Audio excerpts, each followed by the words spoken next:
So hello dear student, कैसे आप लोग? उम्मीद करते हैं आप लोग मस्त होंगे, स्वस्थ होंगे और तंदुरुस्त होंगे। डियर स्टूडेंट, इस वीडियो में मैं प्रतिस्थापन विधि से हल करने के लिए जानेंगे। सो वीडियो में अंत तक बने रहिएगा। चैनल पर नए हैं तो चैनल को सब्सक्राइब कर दीजिएगा। डियर स्टूडेंट, सबसे पहले देखिए, दो को समीकरण दे रखा है और x प्लस वाई बराबर 14 है, x माइनस वाई बराबर 4 है। दो समीकरण है। इसमें से क्या करते हैं, सबसे पहले आप समीकरण 1 को इसको मान लीजिए और समीकरण 2 इसको मान लीजिए। ठीक है ना? मान लीजिए, मानने में क्या रहता है भाई। अब पहले देखिए, समीकरण 1 को हम क्या करते हैं, x को y के पदों में व्यक्त करते हैं या y को x के पदों में व्यक्त करते हैं। चलिए लिखते हैं हम हल। क्या लिखते हैं? हल लिखने के बाद x प्लस वाई बराबर जो 14 दिया हुआ है, इसको समीकरण हमने क्या माना है? 1 माना है। डियर स्टूडेंट, समीकरण 1 माने हैं तो देखिए x जो है उसको हम y को पदों में व्यक्त करते हैं। तो देखिए x को इधर ही छोड़ देंगे और y जो है प्लस के इस तरफ प्लस में है तो उस तरफ ले जाएंगे तो माइनस में हो जाएगा। तो x 14 माइनस प्लस में है तो माइनस में, 14 माइनस वाई हो गया। डियर स्टूडेंट, अब x का जो मान हो गया, अब उसमें क्या करेंगे हम? x का मान जो है समीकरण 2 में प्रतिस्थापित करेंगे। क्या करेंगे? प्रतिस्थापित करेंगे। तो चलते हैं, लिख दीजिएगा यहां से समीकरण 2 में x का मान, समीकरण 2 में x का मान प्रतिस्थापित करने पर डियर स्टूडेंट, उम्मीद करते होंगे आप लोगों को यहां तक समझ में आ गए होंगे। अब उसके बाद देखिए, x का मान हम समीकरण 2 में प्रतिस्थापित करते हैं तो आपका समीकरण 2 क्या कहता है कि x माइनस वाई बराबर 4। यही दे रखा है समीकरण 2 आपका। डियर स्टूडेंट, समझ में आ रहा होगा तो कमेंट में जरूर बताइएगा कि सर आपकी क्लास में आनंद आया है। चलिए, x का जो मान है आपका कितना आया 14 माइनस वाई है। तो x की जगह पर हम क्या करते हैं? 14 माइनस वाई कर देते हैं। 14 माइनस वाई, ये आपको क्या हो गया? माइनस, इसको ब्रैकेट कर दीजिएगा। ठीक है। अब देखिए, माइनस वाई जो है, माइनस वाई बराबर कितना हो गया? 4। अब यहाँ पर देखिए 14 माइनस वाई। अब देखिए 14 माइनस वाई, तो यानी कि देखिए 14 है माइनस वाई, इधर भी माइनस वाई है। ठीक है ना? अच्छा से लिख देते हैं, माइनस वाई बराबर 4। अब यानी कि एक वाई और एक वाई, 2 वाई हो गया, यानी 14 माइनस 2 वाई बराबर आपका कितना हो जाएगा? 4। अब डियर स्टूडेंट, अब इसके बाद इधर से चला आइएगा, थोड़ा सा जगह का दिक्कत है तो आप लोग थोड़ा सा मैनेज कीजिएगा। ठीक है। अब हमको निकालना है मान किसका? y का। किसका मान निकालना है? y का। तो देखिए, y को आप तो या तो इधर ही छोड़ दीजिए या नहीं तो उस तरफ बराबर के ले जा सकते हैं। तो एक नियम होता है मैथ में, बराबर की इस तरफ से अगर उस तरफ ले जाते हैं तो आपका चिन्ह बदल जाता है। तो हम माइनस 2y को उस तरफ ले जाते हैं और जो 4 है इसको इस तरफ लेके जाते हैं। तो 14 को तो इस तरफ ही छोड़ देंगे और 4 जो है प्लस में इस तरफ लेके आएंगे बराबर के, तो माइनस में हो जाएगा। डियर स्टूडेंट, ठीक है।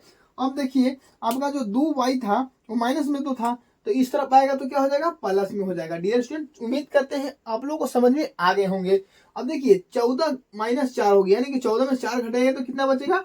10 बराबर 2y। अब यहां से देखिए क्या कीजिए, काटिए, 2 पचे 10, यानी आपको जो y का मान निकल कर आया कितना आया है? 5। या इसको ऐसा भी लिख सकते हैं कि y बराबर 5। अब डियर स्टूडेंट, y का जो मान मेरा निकल गया, y का मान जो है मेरा निकल गया। या तो आप y का मान रख के x का मान निकाल सकते हैं समीकरण 1 से या समीकरण 2 से। तो चलिए हम y का मान समीकरण 1 से रखते हैं। ठीक है। लिखिए, समीकरण 1 में y का मान रखने पर तो डियर स्टूडेंट, आपका जो समीकरण 1 है, x प्लस वाई बराबर कितना दिया हुआ है? 14 दिया हुआ है। और y का मान कितना है डियर स्टूडेंट? 5 आया है ना। तो हम x का जो मान है निकालने के लिए y का मान यहाँ पर रखेंगे। ठीक है। तो y का जो मान रख दिए 5, उसके बाद आ जाइए 14, है ना, इधर से आ जाइएगा। x का मान निकालना है तो x को बराबर की इस तरफ छोड़ देंगे और 14 है और बराबर है प्लस में इस तरफ है, बराबर उस तरफ हमको ले जाना है तो माइनस में हो जाएगा। जो चेंज साइन होता है वो चेंज हो जाता है। ठीक है।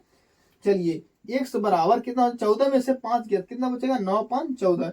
यानी डियर स्टूडेंट, जो है आपका यहाँ पर आ जाइएगा, x बराबर आ गया है आपका 5, सॉरी, x बराबर आपका आ गया है 9 और y बराबर जो आ गया है आपका जो है 5। यही आपका दोनों मिलाकर आंसर हो गया। डियर स्टूडेंट, आई होप कि आप लोग को अच्छे तरह से समझ में आए होंगे। तो चलिए इसी तरह के एक और प्रश्न लेते हैं और आपको सोल्व करके दिखाते हैं। ठीक है, ताकि और अच्छे से समझ में आ जाए। सो डियर स्टूडेंट, आपका प्रश्न नंबर दूसरा क्या कहता है, देखिए 3x प्लस वाई बराबर 3 और 9x माइनस 3y बराबर 9। ठीक है, अब इसको में देखिए क्या करना है। सबसे पहले तो देखिए यहाँ पर 9 है, यहाँ पर 3 है, यहाँ पर 9 है, तो 3 और 9 दोनों में कुछ कॉमन दिख रहा है कि हमको 3 कॉमन ले सकते हैं।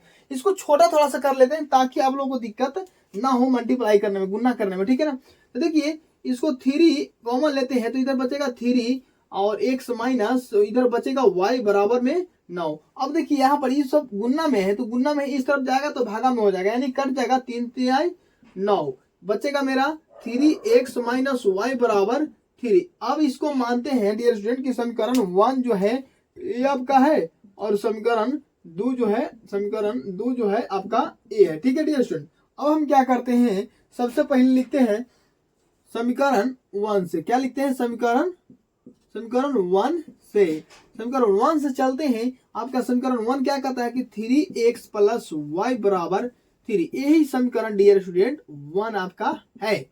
अब देखिए यहाँ पर क्या करना है, हमको या तो x को y के पदों में व्यक्त कर दीजिए या तो y को x के पदों में।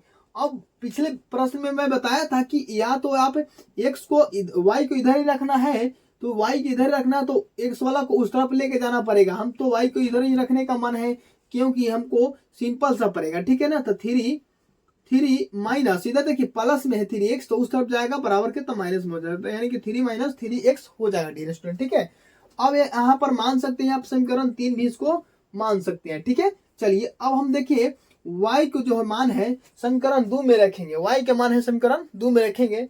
ठीक है ना, तो यहाँ पर लिख दीजिएगा कि y का मान क्या लिखना है डियर स्टूडेंट, y का मान समीकरण 2 में रखने पर 3x माइनस वाई बराबर 3, यही आपका जो है समीकरण 2 है। अब समीकरण 2 में हम y का मान पुट करते हैं। देखिए 3x माइनस वाई का जो मान कितना है 3a माइनस 3x। अब यहाँ पर माइनस है तो हमको क्या करना पड़ेगा, ब्रैकेट करना पड़ेगा ताकि हमको मल्टीप्लाई करने में कोई दिक्कत परेशानी नहीं हो। ठीक है, 3 बराबर में दिया हुआ है 3x माइनस, ठीक है 3 में माइनस से गुना करिएगा तो -3 हो जाएगा, और आपको माइनस में माइनस से गुना कीजिएगा तो माइनस गुना माइनस तो प्लस होता है और 3x हो गया बराबर में डियर स्टूडेंट 3 हो जाएगा।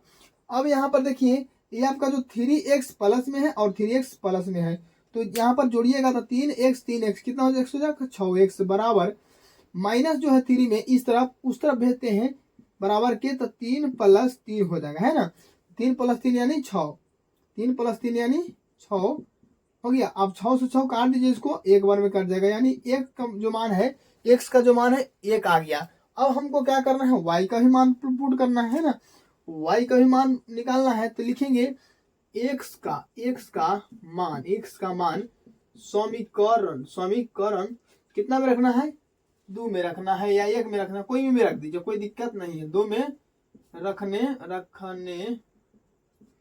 पर। चलिए डियर स्टूडेंट x का जो मान है हम 2 में रख देते हैं, आप 1 में भी रख सकते हैं। ठीक है ना, तो देखिए x 2 का जो मान है 3x माइनस वाई बराबर 3, ये आपका समीकरण 2 है। तो देखिए x का मान कितना है डियर स्टूडेंट, 1 आया है, तो 3 गुना 1 की जगह पर 1 माइनस वाई बराबर 3। अब देखिए 3 में 1 से गुना करेंगे तो 3 ही हो जाएगा माइनस वाई बराबर 3। अब डियर स्टूडेंट देखिए हमको y का वैल्यू निकालना है, तो y को हम या तो इसी तरफ छोड़ देंगे या बराबर को उस तरफ ले जाएंगे। ठीक है, तो इस तरफ प्लस में है तो बराबर की इस तरफ लाएंगे तो कितना हो जाएगा माइनस में, और इस तरफ माइनस में है y तो उस तरफ ले जाएंगे तो प्लस में हो जाएगा। चलिए उम्मीद करते होंगे आप लोग अच्छे तरीके से समझ में आ रहे होंगे। या ऐसे लिख सकते हैं कि y का मान जो 3 में से 3 गया तो कितना हो जाएगा 0, और y का मान 0 हो गया, और जो x का मान आया कितना आया 1 आया। तो डियर स्टूडेंट आपका यही आंसर हो गया। तो आई होप आप लोग को अच्छे तरीके से समझ में आ गए होंगे। तो डियर स्टूडेंट कमेंट में जरूर बताइएगा कि आपको किस तरह के प्रश्न को सोल्व करवाना है, और वीडियो में बने रहने के लिए धन्यवाद। और चैनल को सब्सक्राइब नहीं किया तो सब्सक्राइब